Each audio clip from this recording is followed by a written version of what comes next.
Israel पर Iran और Hezbollah की तरफ से अभी तक के सबसे बड़े हमले का खतरा बढ़ता ही जा रहा है। दरअसल अमेरिकी अखबार द न्यूयॉर्क टाइम्स ने अपनी रिपोर्ट में खुलासा किया था कि ईरान इजराइल पर 15 अगस्त 2024 तक जवाबी हमला कर सकता है।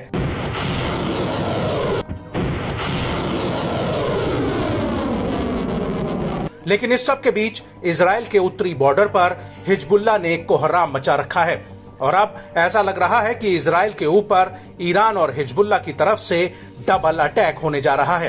दरअसल इजरायली सेना को इस बात की पुख्ता जानकारी मिल चुकी है कि हिजबुल्लाह की राडवान फोर्स उत्तरी इजराइल पर जमीनी हमला करने की तैयारी कर रही है। आईडीएफ का कहना है कि राडवान फोर्स के पास उत्तर में घुसकर सेटलमेंट्स में अपना झंडा लहराने और उस इलाके को आग के हवाले करने की ताकत है और ऐसे में हिजबुल्लाह को किसी भी सूरत में हल्के में नहीं लिया जाना चाहिए।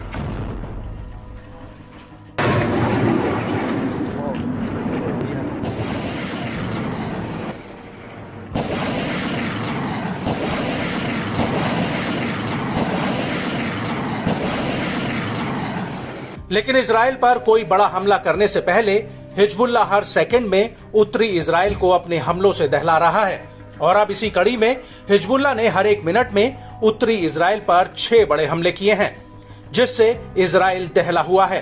हिजबुल्लाह का कहना है कि गैतौन में बने नए 146वीं डिवीजन के हेडक्वार्टर को ग्रेड रॉकेट के साल्वो से उड़ा दिया गया। हिजबुल्लाह का यह भी कहना है कि उसने 12 अगस्त 2024 की सुबह इस हमले के बाद मैतुला सेटलमेंट में कई राउंड रॉकेट और गोला बारूद दागा है और इस हमले के कुछ घंटों बाद सुमाका मिलिट्री साइट पर गोला बारूद से हमला किया गया। और शाम होते होते करीब 7:15 पर हिजबुल्लाह ने हनीता मिलिट्री साइट के करीब इजरायली सैनिकों के ऊपर बड़ा हमला कर दिया।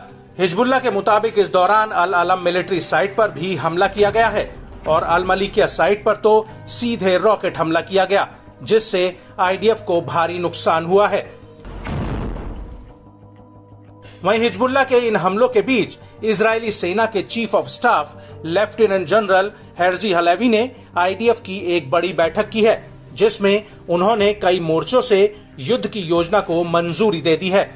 हलेवी का कहना है कि हम उच्च स्तर पर युद्ध के लिए तैयार हैं। बड़ी बात यह है कि इस मीटिंग में आईडीएफ के deputy chief, intelligence head, operation के डायरेक्टर्स, उत्तरी कमांड के मुखिया और एयरफोर्स के हेड ने हिस्सा लिया था। आपको बता दें कि इस मीटिंग के पीछे एक बड़ा कारण है, वो ये कि 12 अगस्त 2024 को अमेरिकी फॉक्स न्यूज ने अपनी एक खबर में कहा कि इजराइल पर अगले 24 घंटों में ईरान और हिजबुल्लाह की तरफ से हमला हो सकता है, जिसके मद्देनजर आईडीएफ ने ये मीटिंग बुलाई थी। इसको लेकर इजराइल के रक्षा मंत्री योव गैलेंट का कहना है कि हम सतर्कता और तैयारी के दौर में हैं। तेहरान और बेरूत से खतरा हकीकत में कभी भी बदल सकता है और सभी को इसके बारे में तैयार रहने के लिए बताना जरूरी है। और सतर्कता का मतलब ये नहीं कि हम खौफ और दहशत में हैं।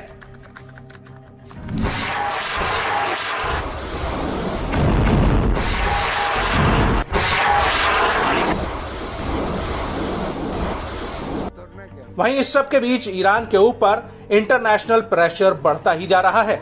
ब्रिटेन, फ्रांस और जर्मनी ने संयुक्त रूप से एक बयान जारी करके ईरान को चेतावनी दी है कि वो इजराइल पर हमला न करे, जिससे पूरा इलाका एक बड़े युद्ध की चपेट में आ सकता है। तीनों देशों ने अपने बयान में कहा कि हम गंभीरता से इस क्षेत्र में बढ़े हुए तनाव को लेकर चिंतित हैं और तनाव कम करने और इलाके में स्थिरता को लेकर अपनी प्रतिबद्धता पर एकजुट हैं। इस परिप्रेक्ष्य में और विशेषकर हम ईरान और उसके सहयोगियों से कहते हैं कि वो हमला करने से बचें, जिससे इलाके में और ज्यादा तनाव न भड़के और गाजा में युद्ध विराम के मौके और इजरायली बंधकों की रिहाई की बातचीत लड़खड़ा न जाए।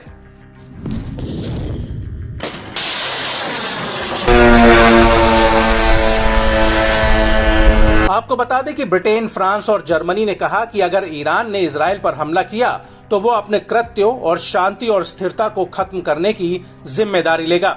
हालांकि इतना सब होने के बावजूद ईरान के विदेश मंत्री अली बागेरी कानी ने चीन के विदेश मंत्री वांग यी से साफ कह दिया है कि ईरान के पास उपयुक्त जवाब देने और रोकने का अधिकार है।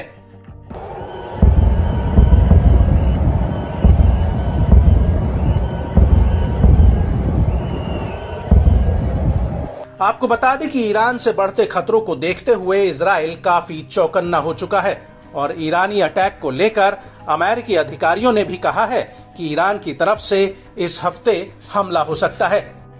इसको लेकर अमेरिकी राष्ट्रपति भवन के प्रवक्ता जॉन किर्बी का कहना है कि हमारी चिंता साझा है और हम अपने इजरायली समकक्ष को बताना चाहते हैं कि ये इस हफ्ते हो सकता है। आपको बता दें कि जॉन किर्बी ने साफ कह दिया है कि अमेरिकी ईरानी हमले के लिए पूरी तरह से तैयार हैं।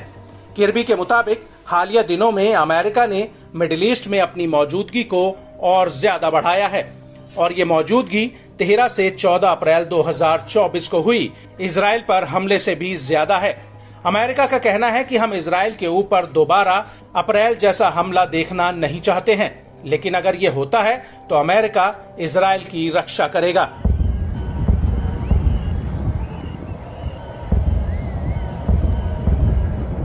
Just say a couple of things. Number one, we still believe a ceasefire deal is the best way to bring this war to an end. Look, when the Supreme Leader says he's going to avenge, we have to take that seriously. Now, I don't know what they're going to do or when they're going to do it, but we got to make darn sure that we're ready and that we have the capabilities in the region to be able to help Israel defend itself and, quite frankly, defend our own people, our own facilities, our own national security interests. We've also been very, very consistent about proving, not just with words, but with action, that we're going to stand up and defend Israel. I mean, on April 13th, when Iran launched 300 missiles and drones, the United States had aircraft fighter planes in the air to knock them down. We've now added additional naval and air assets to the region to help defend Israel again. I think we've proven time and time again that we're going to support Israel.